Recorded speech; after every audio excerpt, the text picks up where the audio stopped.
నమస్కారం. ప్రేక్షకులందరికీ శుభోదయం. ఈనాటి శుభయోగం శీర్షికన సోమవారం సందర్భంగా పంచముఖ పరమేశ్వరుడి 5 శిరస్సులలో ఈశాన శిరస్సుకున్నటువంటి ప్రాధాన్యత ఏంటో, ఈశాన రూపంలో పరమేశ్వరుడు ఏ విధంగా ఆవిర్భవించాడో, ఈశాన రూపంలో పరమేశ్వరుడు మానవాళికి ఎలాంటి సందేశం ఇస్తున్నాడో, ఈశాన శిరస్సుకు సంబంధించిన మంత్రం ఏంటో, ఆ మంత్రార్థం ఏంటో పరిశీలిద్దాం.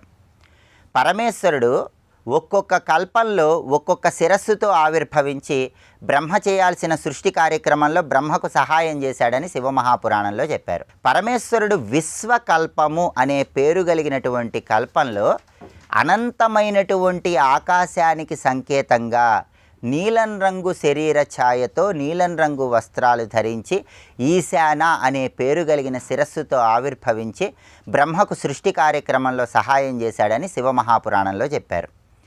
ఈ ఈశాన శిరస్సుకు సంబంధించి వేదములో చెప్పబడిన మంత్రం ఏంటంటే, ఈశాన సర్వ విద్యానాం ఈశ్వర సర్వభూతానాం బ్రహ్మాధిపతిర్బ్రహ్మణోధిపతిర్బ్రహ్మ శివో మే అస్తు సదాశివోం. ఇది ఈశాన శిరస్సుకు సంబంధించి వేదములో చెప్పబడిన మంత్రం.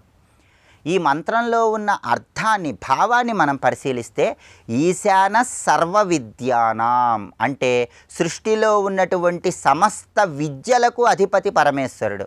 సమస్త విద్యల రూపంలో ఈశానుడు అనే పరమేశ్వరుడు ఉన్నాడు. ఈశ్వర సర్వభూతానాం సమస్త ప్రాణులలోనూ ఈశ్వరుడే ఉన్నాడు. బ్రహ్మాధిపతిర్బ్రహ్మణోధిపతిర్బ్రహ్మ అంటూ కీర్తిస్తున్నాం. అంటే సృష్టిలో ఉన్నటువంటి అన్ని విద్యలలో ఈశాన రూపంలో ఉన్నాడు. పరబ్రహ్మ స్వరూపంలో కూడా పరమేశ్వరుడు ఉన్నాడు. అలాంటి పరమేశ్వరుణ్ణి ఎలా ప్రార్థిస్తున్నాం? ఈశాన సర్వ విద్యానాం ఈశ్వర సర్వభూతానాం బ్రహ్మాధిపతిర్బ్రహ్మణోధిపతిర్బ్రహ్మ శివో మే అస్తు సదాశివోం. శివము మాకు మంగళమును కలిగింపజేయి, మాకు శుభాన్ని కలిగింపజేయి అని ఈశాన రూపంలో ఉన్న పరమేశ్వరుణ్ణి ప్రార్థిస్తున్నాం. సృష్టిలో ఉన్న సమస్త విద్యలలో పరబ్రహ్మ స్వరూపంగా ఈశాన రూపంలో శివుడు ఉన్నాడంటే మోక్ష విద్యలో కూడా పరమేశ్వరుడు ఉన్నాడని అర్థం. అంటే జనన మరణ సంసార చక్రభ్రమణంలో ఆఖరి స్థితిని ఈశాన ముఖం తెలియజేస్తుంది. అంటే నేను శరీరం కాదు, ఇంద్రియాలు కాదు, మనస్సు కాదు, బుద్ధి కాదు, నాలో వచ్చే ఆలోచనలు కాదు, నేతి అనుకుంటూ వెళ్ళినప్పుడు మన శరీరంలో ఆత్మస్వరూపంగా పరమేశ్వరుడు ఉన్నాడు. శివోహం అనే భావం పొందు. ఇంద్రియాలకు అతీతమైనటువంటి సుషుప్తిని దాటి ఇంకా ముందుకు వెళ్ళు అని చెప్పటమే దీనిలో ఉన్న అంతరార్థం. అంటే జనన మరణ సంసార చక్రభ్రమణాన్ని దాటి ఆత్మలో మమేకమై ఆత్మజ్ఞానం పొందమని చెప్పటమే ఈశాన శిరస్సు ద్వారా పరమేశ్వరుడు మానవాళికి ఇస్తున్నటువంటి సందేశం. కాబట్టి పరమేశ్వరుడి పంచముఖాలను జాగ్రత్తగా అర్థం చేసుకుంటే సృష్టి, స్థితి, లయ ఈ మూడింటిని 3 ముఖాలు తెలియజేస్తాయి. ఆ తర్వాత మనలో ఉన్న అహంకారాన్ని తొలగింపజేసుకోమని 4వ ముఖం తెలియజేస్తుంది. అహంకారాన్ని కూడా తొలగింపజేసుకున్నప్పుడు ఆత్మజ్ఞానం కలుగుతుంది. శివోహం అనే భావన నువ్వు పొందగలుగుతావని 5వ ముఖం తెలియజేస్తుంది. అంటే ఆత్మజ్ఞానాన్ని మనకు అనుగ్రహింపజేసే శక్తి పంచముఖ పరమేశ్వర రూపంలో ఉందని వేదం మనకు తెలియజేస్తుంది. కాబట్టి అంతరార్థం తెలుసుకుంటూ మోక్ష విద్య వైపు అడుగులు వేస్తూ పంచముఖ పరమేశ్వరుణ్ణి ఆరాధన చేద్దాం. శివానుగ్రహానికి సులభంగా పాత్రలమవుదాం. రేపటి శుభయోగం శీర్షికన మంగళవారం సందర్భంగా ప్రసిద్ధ సుబ్రహ్మణ్య క్షేత్రమైన తిరుత్తని క్షేత్రంలో సుబ్రహ్మణ్యేశ్వర స్వామికి నిర్వహించే ముఖ్యమైనటువంటి ఉత్సవాలేంటో పరిశీలిద్దాం. నమస్కారం.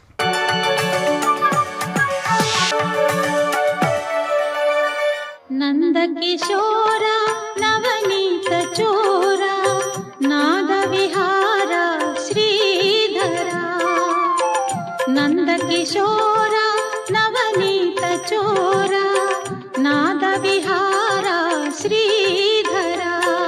నైష్కృతిక అంటే పరవృత్తి పరహ అన్నారు ఇక్కడ. అంటే ఇతరుల వృత్తుల్ని చెడగొడుతుంటాడు ఇక్కడ. అంటే ఇతరులు ఏదో వాళ్ళ ఉపాధి కోసం వాళ్ళు బతుకుతూ ఉంటే అవి చెడగొడుతుంటాడు అని మాత్రమే అర్థం కాదు. ఇతరుల పనులు చెడగొడుతుంటాడు ఇక్కడ. వీడు చెయ్యడు సరికదా, చేసేవాళ్ళ పనులు చెడగొడుతుంటాడు, అలాంటి వాడు అన్నాడు ఇక్కడ. అంటే ఎవరిని వాళ్ళ మానాన వాళ్ళని బతకనివ్వడు. వీళ్ళందరూ తామసులు. ఇంకో మాట చెప్పారు, మనస్పర్ధలు సృష్టించేవాడు అని కూడా అంటున్నారు. అంటే ఇంకో వృత్తి చెడగొట్టంటే వాడిని వీడిని చెడగొట్టుకోండి కొంత, అదో కాలక్షేపం. ఇంటికి వస్తారు. పిన్నావటాయి మొన్న నువ్వు ఆమె కలిసి ఫ్రెండ్లీగా సినిమాకి వెళ్ళడం చూశాను, ఆమె ఏమనుకున్నావు, నువ్వు ఎన్ని మాట్లాడిందనుకున్నావు మొన్న నిన్ను అనగానే, అమ్మనా నన్ను నిన్ను మాట్లాడిందా అని, అమ్మయ్య వచ్చిన ప్రయోజనం నెరవేరిపోయింది వెళ్ళిపోతారు వాళ్ళు. ఇక్కడ వీళ్ళందరూ కూడాను నైష్కృతిక అన్నారు. ఇక్కడ ఇంకా వాళ్ళకు మరో లక్షణం ఏంటంటే విషాది.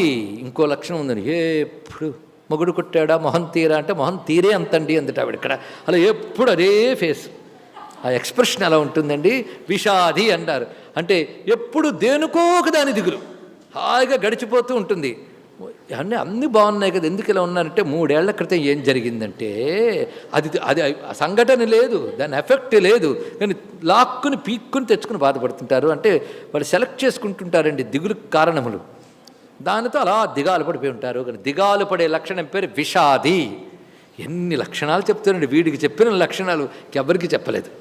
అలసహ సోమరి, పరమ సోమరివాడు. దీర్ఘసూత్రి, సులభంగా ఇవాళ చేస్తే అయిపోయే పనికి చెప్తూ ఉంటే చేద్దాంలో రేపు, చేద్దాంలో ఎల్లుండి, ఏమండి ఇన్ని పడున్నాయి పనులంటే చూద్దాంలేదు పడుండని ఇల్లంతా భీకరంగా పెట్టుకుంటారు, చుట్టూ అని పెడతారు, చేయొచ్చారు చేద్దాంలేండి ఇప్పుడు ఎవడికి ప్రమాదం చెప్పండి. ఇక్కడ ఇలా ఉండేవాళ్ళు ఉంటూ ఉంటారు. వీడు దీర్ఘసూత్రి అంటారు. అంటే తెగ పనులను వాయిదా వేసే లక్షణం కలిగినటువంటి వారు అని అర్థం. అంటే చెయ్యవలసిన పని విషయంలో ఉపేక్ష వహించడాన్ని దీర్ఘసూత్రం అంటారు. జాగ్రత్తగా విన్నారు కదా. ఏది కర్తవ్యమో దాని విషయంలో ఉపేక్ష వహించడాన్ని ఇది.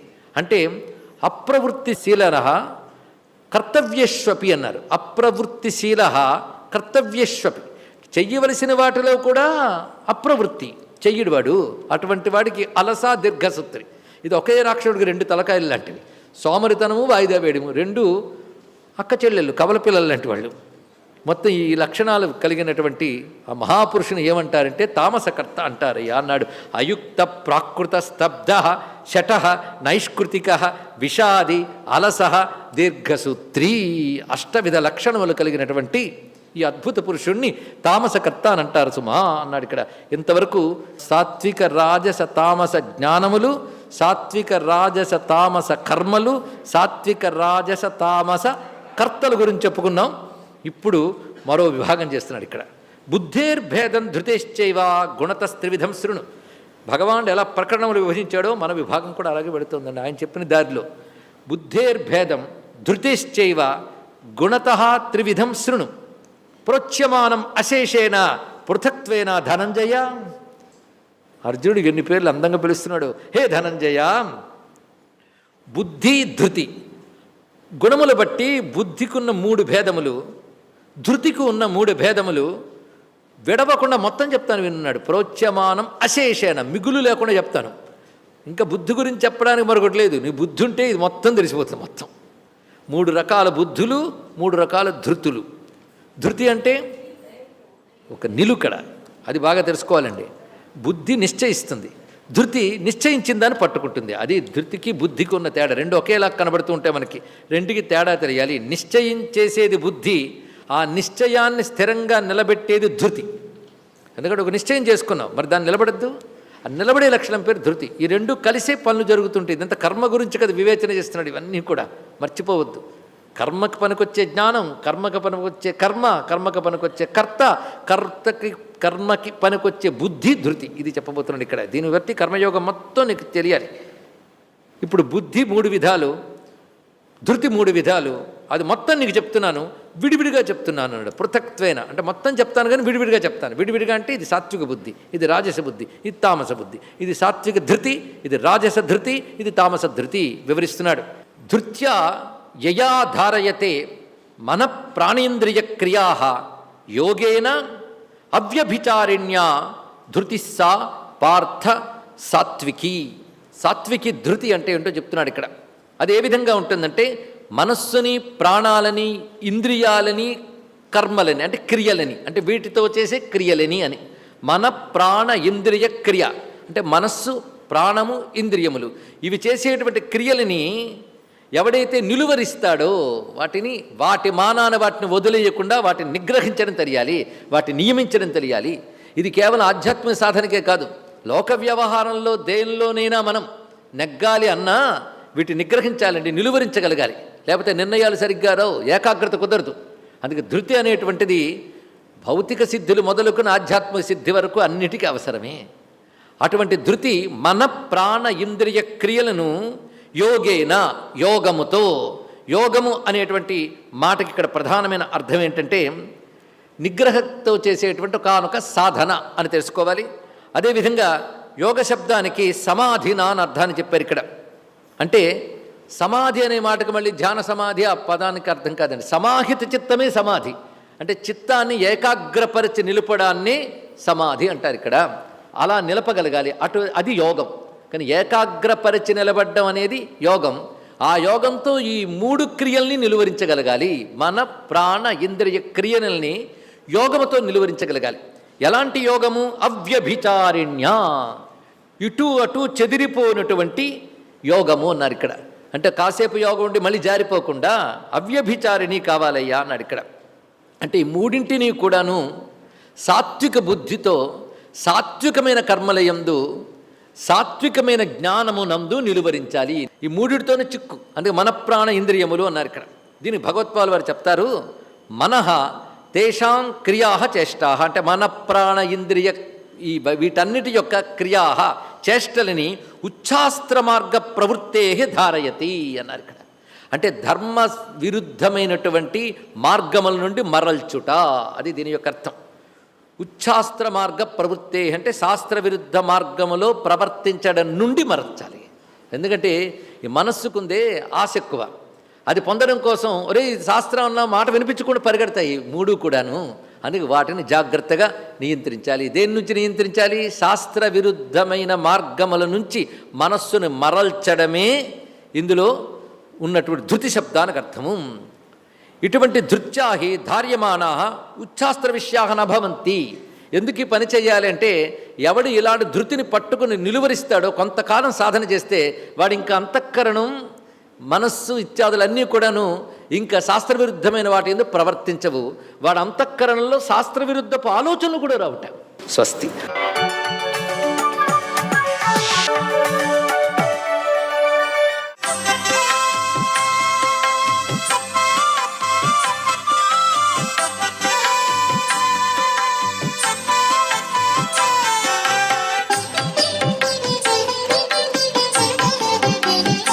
ఓం నమో నారాయణాయ, ఓం నమః శివాయ, శ్రీమాత్రే నమః. ఈరోజు విష్ణుదేవుని యొక్క అర్చన అద్వితీయమైన ప్రభావాన్ని ఇస్తుంది. సూర్యుడు నమస్కార ప్రియుడు, విష్ణువు అలంకార ప్రియుడు, శివుడు అభిషేక ప్రియుడు అని శాస్త్రం. అలంకార ప్రియత్వంతో ఉండేటువంటి విష్ణుమూర్తిని వివిధ రకాలైనటువంటి పూమాలికలతో అలంకరణ చేసి స్వామికి ప్రీతికరమైనటువంటి నైవేద్యాలు, తీపి పదార్థాలు నైవేద్యంగా సమర్పించి 10 మందికి పంచడం వల్ల కూడాను విష్ణుదేవుని యొక్క దివ్యవంతమైన అనుగ్రహాన్ని మనం సాధించడానికి ఆస్కారం ఉంటుంది. అందుకే ద్వాదశి తిథి అంటే మహావిష్ణువుకు చాలా ప్రీతికరమైన తిథిగా చెప్తారు. విష్ణువు పేరిట చేసేటువంటి ఏ సత్కార్యాలైనా సరే సకల శుభాలను కలిగిస్తాయి అని చెప్పేసి మనకు శాస్త్రం. ప్రాతకాలంలో విష్ణు ఆరాధన చేయటం, సంధ్యా సమయంలో లక్ష్మీ ఆరాధన చేయటం చాలా విశేషకరమైన ప్రభావాన్ని ఇస్తుంది. దీపారాధన చేసి లక్ష్మీ అష్టోత్తర శతనామావళి చదివి ధిమి ధిమి దిమ్ ధిమి దిన్ ధిమి దిన్ ధిమి దిందు వినాద సుపూర్ణమయే గుమగుమ గుంగుమ గుంగుమ గుంగుమ శంఖనినాద సువాజ్యనుతే వేద పురాణేతిహాస సుపూజిత వైదిక మార్గ ప్రదర్శయుతే జయ జయ హే మధుసూదన కామిని ధనలక్ష్మి తల్లి సదా పాలయమామంటూ లక్ష్మీదేవిని గనక ప్రార్థన చేస్తే తరగని సంపదతో తులతూగటానికి ఆస్కారం ఎక్కువగా ఉంటుంది అంటోంది శాస్త్రం. ఇంత అద్భుతవంతమైన ప్రభావం విష్ణుదేవుని, లక్ష్మీదేవిని ఇరువురిని కూడాను ఈ రోజున మనం చాలా చక్కగా త్రికరణ శుద్ధితో కొలిచి తరిద్దామా మరి. అంతేకాకుండా లక్ష్మీదేవికి ప్రీతికరమైనటువంటి పుష్పాలు, మల్లెలు, చామంతులు, గులాబీలు, పద్మపుష్పాలు, వీటితో పూజ చేయాలి లక్ష్మీదేవిని. లక్ష్మీదేవికి ప్రీతికరమైనటువంటిది పద్మపూసల మాలిక. ఆ పద్మపూసల మాలికను అమ్మవారికి గనక అలంకరణగా చేస్తే చాలండి, సాక్షాత్తు లక్ష్మీ కటాక్షం ఎల్లవేళలా కూడాను కలగటానికి ఆ తల్లి తన దివ్యవంతమైన అనుగ్రహాన్ని ప్రసాదిస్తుంది అని చెప్పేసి శాస్త్రం. సర్వే జనా సుఖినో భవంతు.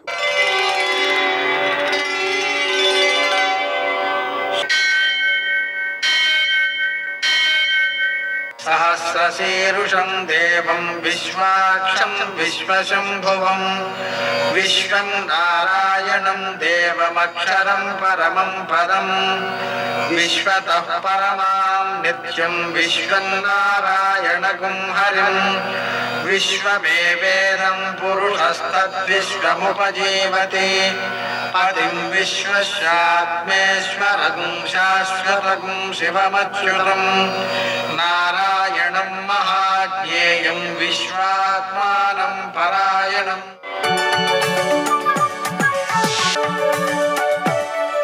సూర్యశౌర్యమథేందురింద్రపదవీ సన్మంగళం మంగళం. ఈటీవీ ప్రేక్షకులకి నమస్కారం.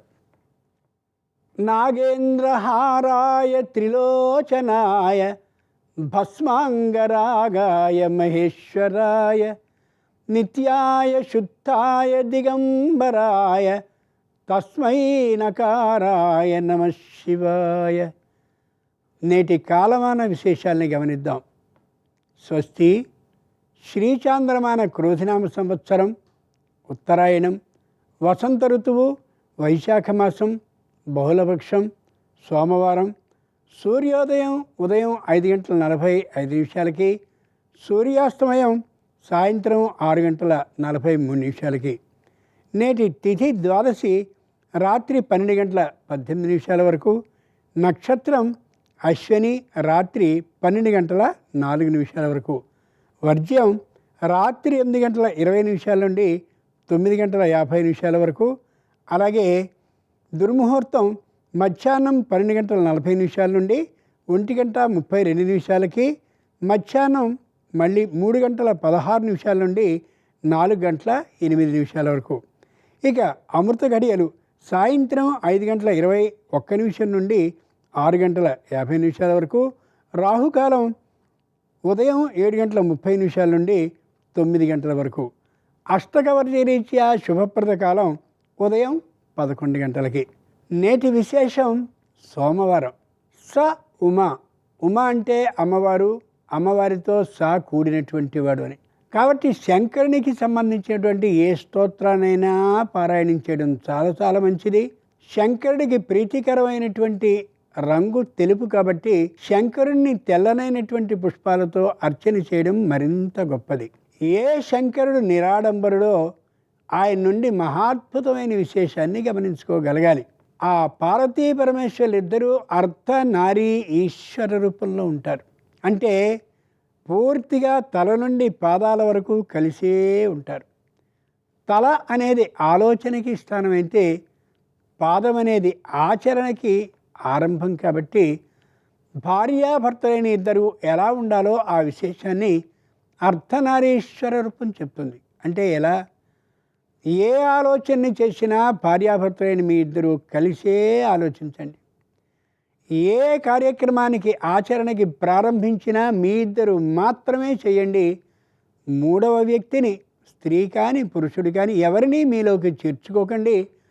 సంసారాలు సుఖంగా ఉండాలి అని అన్నట్టయితే మూడవ వ్యక్తి యొక్క ప్రవేశం మీ కుటుంబంలో లేకుండా మీకు మీరుగానే ఆలోచన నుండి ఆచరణ వరకు పూర్తిగా చేసుకుంటూ ఉన్నట్లయితే ఏ తగులు రావు అని చెప్తుంది ఈ సోమవారం నాటి అష్ట నారీ ఈశ్వర రూపం. బాగా ఆలోచించి చూడండి. దశరథుడు కైకమ్మ చక్కగానే ఉంటూ ఉంటే మందరొచ్చి చేరింది. చెప్పవలసిన మాటల్ని కైకమ్మకి చెప్పింది. చెప్పిన మందర బాగుంది, విన్న కైకమ్మ బాగుంది. కానీ ఏ సీత రామ లక్ష్మణుడు ఉన్నారో వాళ్ళు 14 సంవత్సరాల పాటు అరణ్యానికి వెళ్ళి ఎటో ఎటో ఎటో ఎటో కథ సాగిపోయింది. కాబట్టి భార్యాభర్తలైనటువంటి వారు ఆలోచన నుంచి ఆచరణ వరకు ఆ ఇద్దరికి ఇద్దరే చేసుకుంటూ ఉన్నట్టయితే అంతకంటే గొప్ప విశేషం మరొకటి లేదని తెలియజేస్తుంది. సోమవారం నాడు శంకరుని తలుచుకుని వస్త్రాన్ని కానీ, అలాగే ఏవైనా పాదుకల్ని కానీ, లేదా గొడుగుని కానీ, ఇది వైశాఖ మాసం కాబట్టి దానం చేసినట్లయితే ఉత్తమ ఫలితాలు లభిస్తాయి.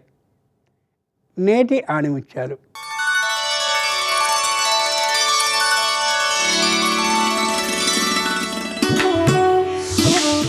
ఆలస్యం చేస్తే సులభమైన పని కష్టమవుతుంది, అలాగే కష్టమైన పని అసాధ్యంగా మారుతుంది.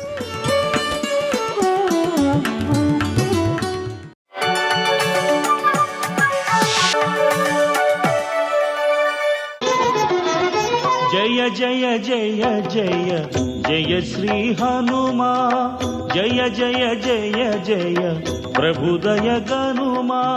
పరపురుషుడి యొక్క చెంత చేరేటటువంటి దుష్టమైన స్వభావం ఉన్నదానను కాను. మీరు నాతో ఇలా మాట్లాడకూడదు, చాలా పొరపాటు చేస్తున్నారు, ఇలా మాట్లాడవద్దని చెప్పింది. కానీ అక్కడ ఉన్నటువంటి స్త్రీలలో, ఆ రాక్షస స్త్రీలలో హరిజట అని ఒక స్త్రీ, ఎక్కడ లేని కోపం వచ్చింది. రావణాసురుడు ఈ సీతమ్మని అపహరించి లంకాపట్టణానికి తీసుకొచ్చినప్పుడే నా నోరు ఊరింది. ఎప్పుడిప్పుడు తిందామా అని చూస్తున్నాను. మనం తర్వాత దెబ్బలాడుకోవడానికి వీల్లేదు. ఈమె పీక నొక్కేద్దాం, చచ్చిపోతుంది. మానవకాంత ఉపవాసం చేసి చచ్చిపోయిందని రావణుడికి చెప్దాం, మీరు పంచుకు తినండి అంటాడు. నికుంభల అని వాళ్ళకు ఒక దేవత, ఆ దేవతకి ప్రీతి కలిగేటట్టుగా మనందరం తాండవం చేద్దాం. కాబట్టి రావణుడి దగ్గరికి వెళ్ళి ఈమె మరణించిందని చెప్పండి. ఏ తల్లి? రామచంద్రమూర్తి ఇల్లాలు, అంతటి మహాపతివ్రత. ఈ మాటలు విని తల్లడిల్లిపోయి వేట కుక్కల మధ్య ఉండిపోయినటువంటి ఒక లేడి పిల్ల ఎలా చూస్తుందో అలా చూసి కందుల నీరు కారుస్తూ ఏడుస్తోంది. చూస్తున్నారు పైనుంచి మహానుభావుడన్నీ, ఏం జరుగుతుందని గమనిస్తున్నారు. ఇంతలో ఆ తల్లి అలా ఏడుస్తోంది వీళ్ళందరి వంక చూసి. ఏడుస్తుండగా కొంతమంది రావణాసురుడికి చెప్పడానికి వెళ్ళారు, ఈ లంక నేను ఎలా ఏడుస్తున్నానో అలా ఏడిచేటటువంటి రోజు వస్తుంది. రాక్షస స్త్రీలందరూ గుండెలు బాదుకుని ఏడుస్తారు. ప్రతి ఇంటి గడపలోంచి ఒక పీనుగు వెళ్ళిపోతుంది. శవాలు కాల్చినటువంటి పొగలతో లంకాపట్టణం అంతా నిండుకునేటటువంటి రోజు వస్తుంది. ఈ లంకలో ఎవరు మిగలరు. మీరు చేస్తున్నటువంటి పాపకృత్యాలకు అంతులేదు. మీ మాటల చేత నన్ను ఇంత బాధ పెట్టారని సీతమ్మ ఆక్రోశించి మాట్లాడి కౌసల్యని, సుమిత్రని, కైకమ్మని, రాముణ్ణి, లక్ష్మణుణ్ణి తలుచుకుని బాధపడుతోంది. ఆ బాధపడుతున్న సమయంలో అకస్మాత్తుగా త్రిజట అనేటటువంటి ఒక రాక్షస స్త్రీ లేచింది. లేచి, నేను రాత్రి నిద్రపోయాను, తెల్లవారుజామున నాకు ఒక భయంకరమైన కలొచ్చింది. మీరు ఏదో తొందరపడి సీతమ్మని సంహరిస్తాం అంటున్నారు. తొందరపడకండి. నేను కలలో ఒక విచిత్రమైన విషయం చూశాను. ఉత్తర క్షణం మీరందరూ సీతమ్మకి నమస్కరించండి, లేకపోతే నిష్కారణంగా పాడైపోతారు, నా మాట వినండి అంది. ఏం చూశావు, ఏం జరిగిందన్నారు. నేను కలలో చూసినటువంటి విచిత్రం, యుక్తాం హంససహస్రేణ స్వయమాస్తాయ రాఘవ లక్ష్మణేన సహభ్రాత వైదేహ్యా చపి భార్యయ. 1000 హంసలు మోస్తున్నటువంటి శిబిక మీద రామచంద్రమూర్తి తెల్లటి బట్టలు కట్టుకుని, తెల్లటి మాలలు వేసుకుని లక్ష్మణస్వామి పక్కన నిలబడి సేవిస్తుండగా వచ్చాడు. ఈ సీతమ్మ ఒక పర్వత శిఖరం మీద నిలబడింది. రాముడు వచ్చి ఈమెకి చెయ్యి ఇచ్చాడు, ఎక్కించి పల్లకీలో ఎక్కించుకున్నాడు. వాళ్ళు ఆ పల్లకీ దిగి అందరూ కలిసి 4 దంతములు కలిగినటువంటి ఏనుగు మీద ఎక్కారు. ఆ ఏనుగు మీద విహరిస్తూ ఆకాశంలోకి వెళ్ళారు. ఈ సీతమ్మ సూర్యుణ్ణి, చంద్రుణ్ణి ఇద్దరినీ చేత్తో ముట్టుకుని స్పృశించి ఒక్కసారి వాళ్ళని తుడిచింది. తర్వాత వాళ్ళు మళ్ళీ ఆ ఏనుగు మించి కిందకి దిగి 8 వృషభములు పూంచినటువంటి రథం మీద ఎక్కారు. నాకప్పుడు రాముడుగా కనపడలేదు. పరంబ్రహ్మ, పరంతత్వం, పరంజ్ఞానం, పరంతప, పరం బీజం, పరంక్షేత్రం, పరం కారణకారణం, శంఖచక్ర గద శ్రీమాన్ పుండరీకాయతే క్షణ శ్రీవత్సవక్షా శ్రీవాస. ఆయన సాక్షాత్తుగా పరబ్రహ్మ, పరంజ్ఞానం, పరం బీజం, పరంక్షేత్రం, పరం కారణకారణం శంఖచక్ర గదా పద్మములను పట్టుకుని, పీతాంబరాన్ని కట్టుకుని, వనమాలతోటి, కౌస్తుభమణితోటి, జలధరదేహు నాజాను చతుర్బాహు సరసీరు హక్షు విశాలవక్షు జారు గదా శంఖచక్ర పద్మ విలాసు కంఠ కౌస్తుభమణి కాంతిభాను కమనీయ కటిసూత్ర కంకణ కైయూర శ్రీవత్సలంచనంచిత విహారు మరుకుండల ప్రభాయుత కుంతల లలాటు వైఢూర్య మణిగణ వరకిరీటు అని భగవానుణ్ణి విష్ణువుని వర్ణించినంత సౌందర్యంతో ఆయన నాకు వాళ్ళు ఎక్కినటువంటి ఆ 8 తెల్లటి ఆబోతుల రథం మీద కనబడ్డారు. సర్వం శ్రీ ఉమామహేశ్వర పరబ్రహ్మార్పణమస్తు. స్వస్తి.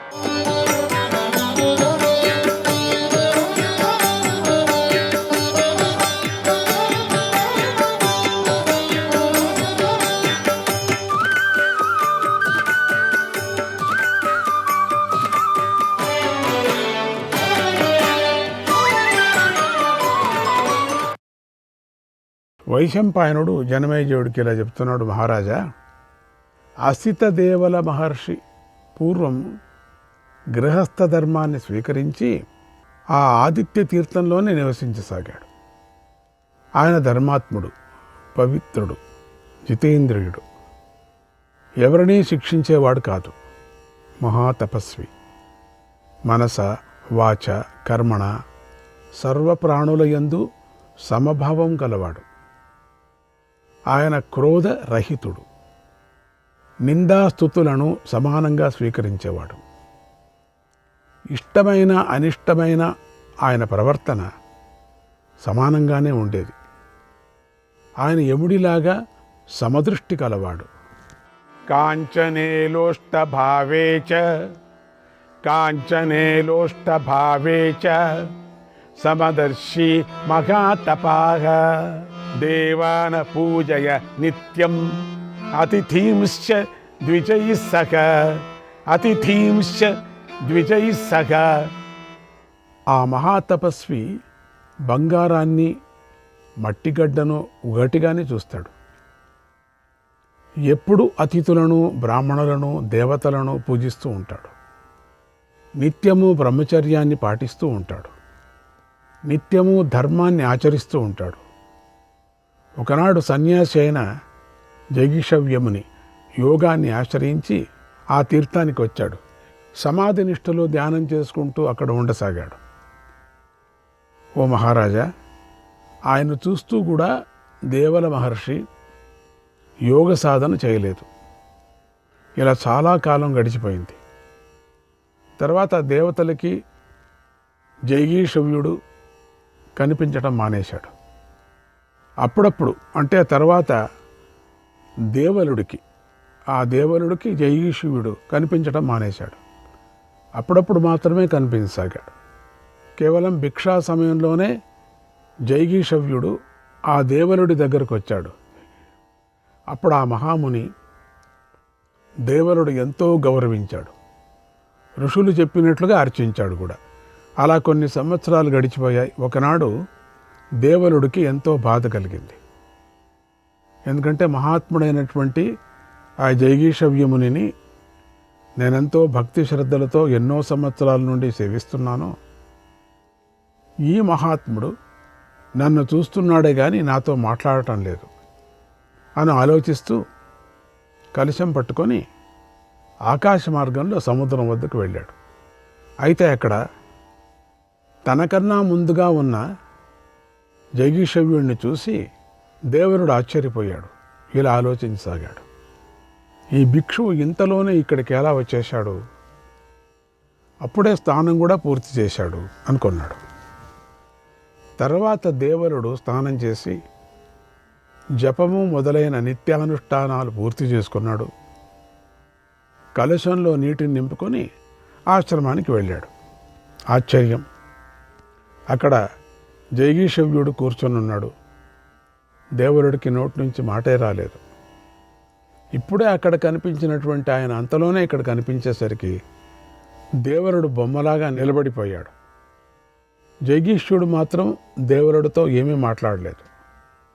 కట్టెలాగా ఉండి తన తపస్థానం చేసుకుంటున్నాడు.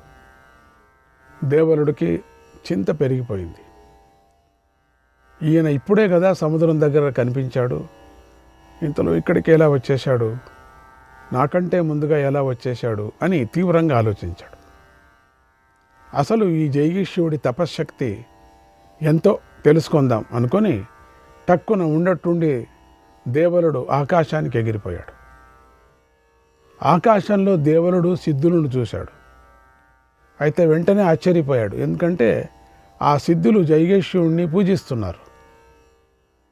ఈ మహాత్ముడు ముందుగా అక్కడికి వచ్చేశాడు, సిద్ధుల చేత పూజలు అందుకుంటున్నాడు. ఆ దృశ్యాన్ని చూసి దేవలుడికి ఈసారి కోపం వచ్చింది. అంతలోనే జైగీష్యుడు చూస్తూ ఉండగానే స్వర్గానికి వెళ్ళాడు. అక్కడి నుండి పితృలోకం నుండి యమలోకానికి వెళుతూ దేవలుడికి కనిపించాడు. మళ్ళీ అక్కడి నుండి కూడా ఎగిరి చంద్రలోకంలో ప్రవేశిస్తున్న జైగీష మహాముని దేవలుడు చూశాడు. అంతలో జైగిష్యుడు ఏకాంతంగా యాగాలు చేసేవారు వెళ్ళే శుభలోకాలకు వెళుతూ కనిపించాడు. అక్కడి నుండి నిత్యాగ్నిహోత్రులు చేసేవారు పొందేటువంటి లోకాల వైపు వెళుతూ కనిపించాడు.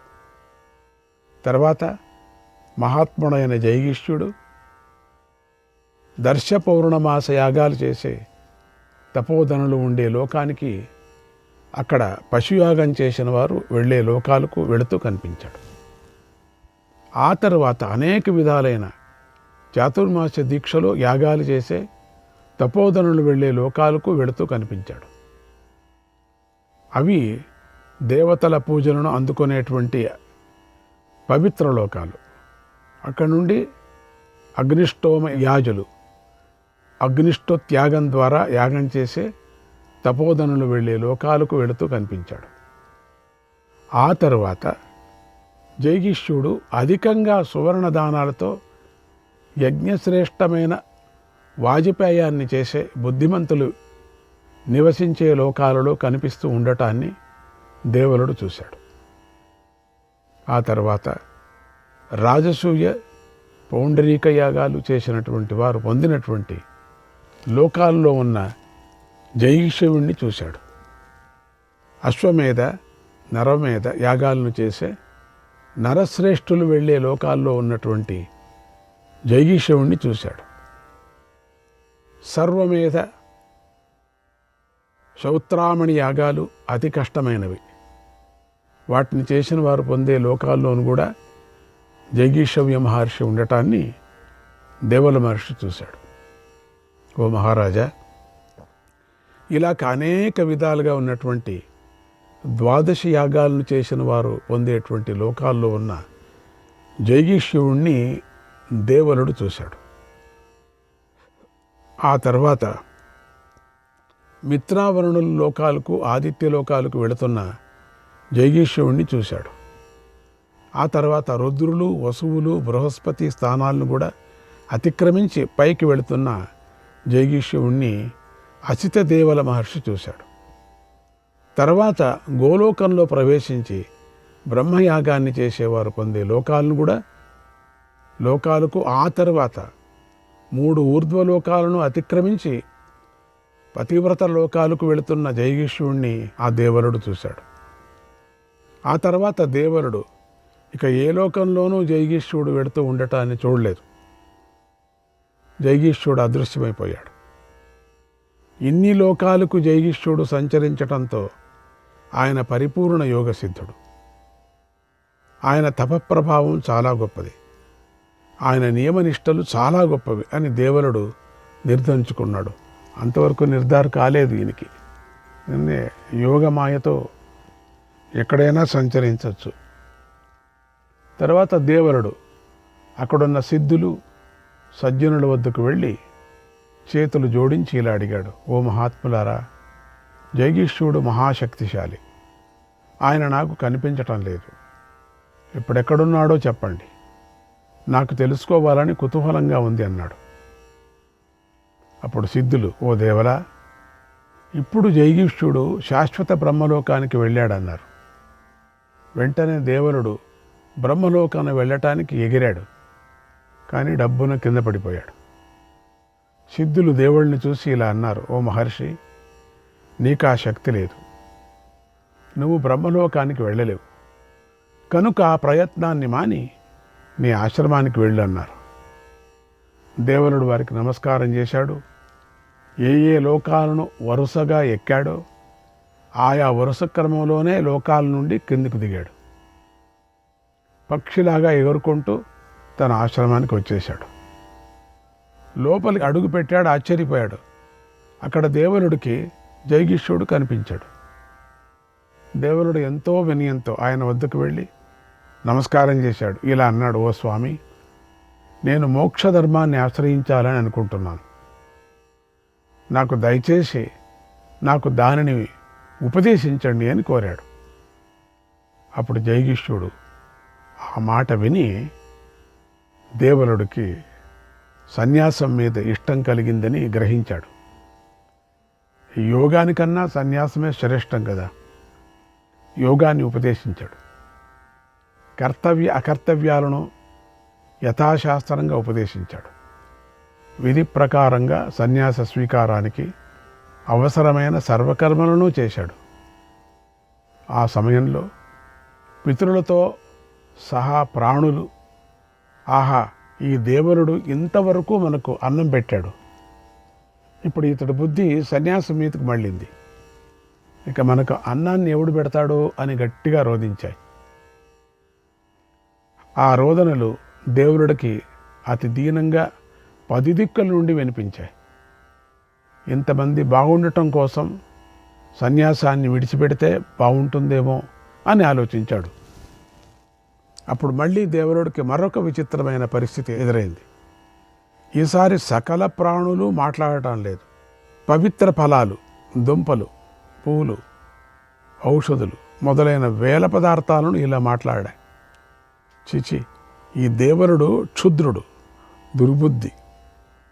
ఇతడు మొదట సన్యాసం తీసుకుంటానని మాట ఇచ్చి ఇప్పుడు తప్పు చేయాలని చూస్తున్నాడు. ఇతడు కనుక సన్యాసం తీసుకోకపోతే మళ్ళీ మనలను తప్పకుండా ఖండిస్తాడు. తాను జీవించడం కోసం మనలను చంపుతాడు. సర్వభూతాలకు అభయమిచ్చి కూడా దేవరుడు మాట తప్పుతున్నాడు అని పెద్దగా రోధించాయి. మహర్షి ఆయన దేవరుడు ఈ మాటలను కూడా విని కంగారు పడ్డాడు. తీసుకోకపోతే వాళ్ళు, తీసుకుంటే వీళ్ళు, ఇదేమిటి?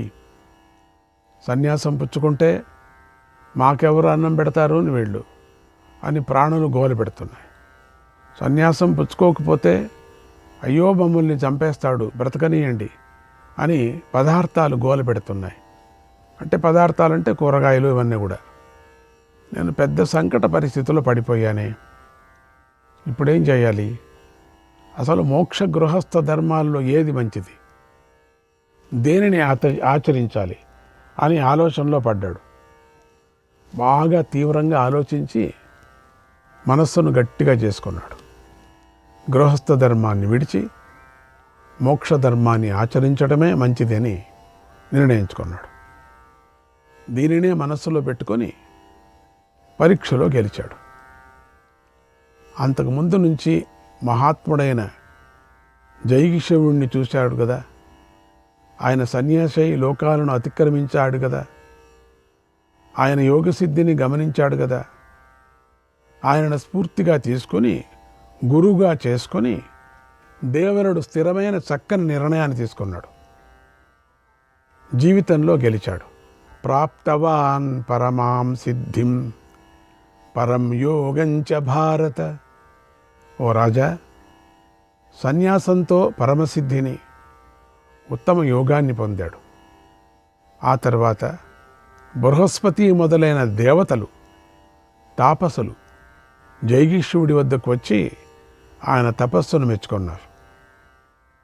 అప్పుడు నారద మహర్షి జైగిష్యుడి యొక్క ప్రభావాన్ని, తపస్సును, యోగాన్ని లోకానికి తెలపాలని, దేవతల నోటి నుంచి సత్యాన్ని తెలపాలని భావించి చిత్రంగా ఇలా అన్నాడు: ఈ జైగిష్యుడిలో తపస్సు లేదు, యోగము లేదు. ఎందుకంటే ఈయన ఊరికే ఉండక తన తపశ్శక్తిని వినియోగించి దేవుళ్ళని మోహంలో ముంచేశాడు, సందేహంలో పడేలాగా చేశాడు. అందుచేత ఇది జైగిష్యుడి ప్రభావం కాదు, ఆయనకే తపస్సు లేదు అన్నాడు. ఆ మాటలు విని దేవతలంతా ఇలా అన్నారు: ఓ మహాత్ములారా, జరిగింది అది కాదు, మేము ఇప్పుడు సత్యం చెప్తున్నాం, వినండి.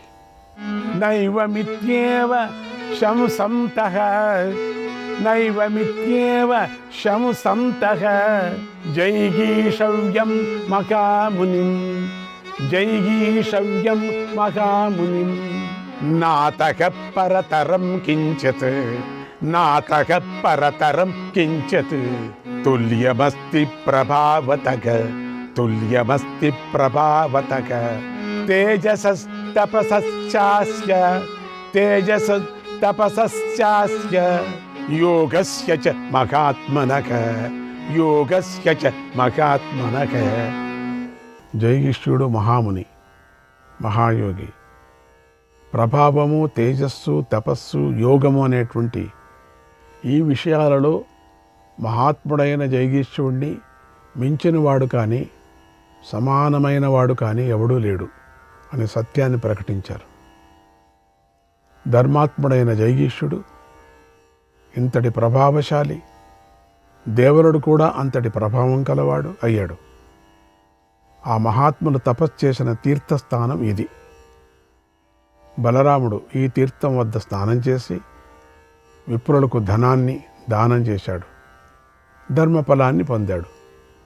తర్వాత పరమార్థ దృష్టిలో సోమతీర్థానికి వెళ్ళాడు. ఇది గొప్ప తీర్థం అన్నాడు వైశంపాయన మహర్షి. శ్రీకృష్ణాయ పరమాత్మనే నమః. 51వ అధ్యాయం.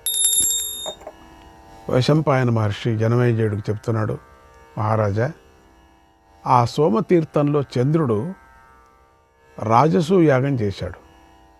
అక్కడే తారకాసురుడితో మహాసంగ్రామం కూడా జరిగింది.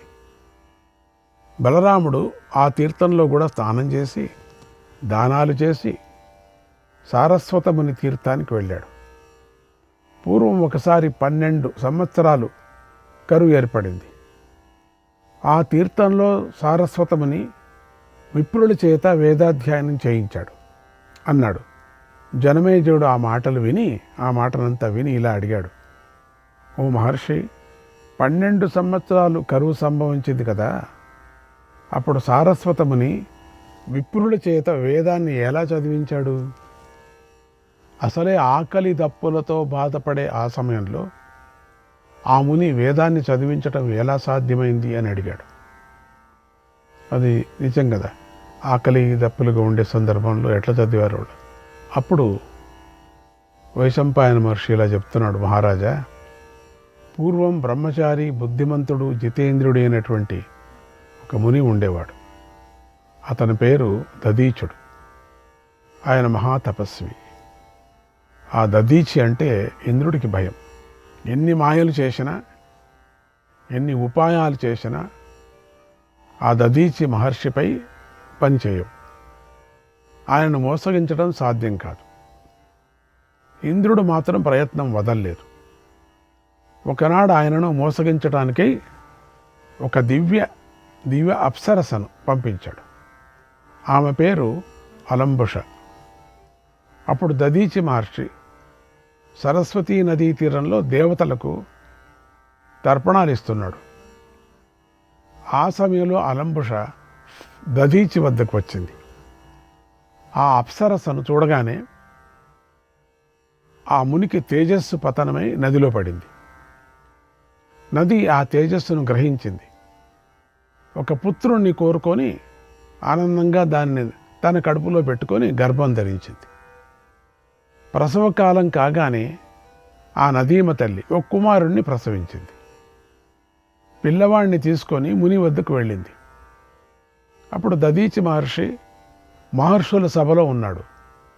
ఆ మహర్షిని చూసి నదీమ తల్లి కుమారుణ్ణి ఆయనకిస్తూ ఇలా అంది, ఓ బ్రహ్మర్షి, ఇతడు నీ పుత్రుడే.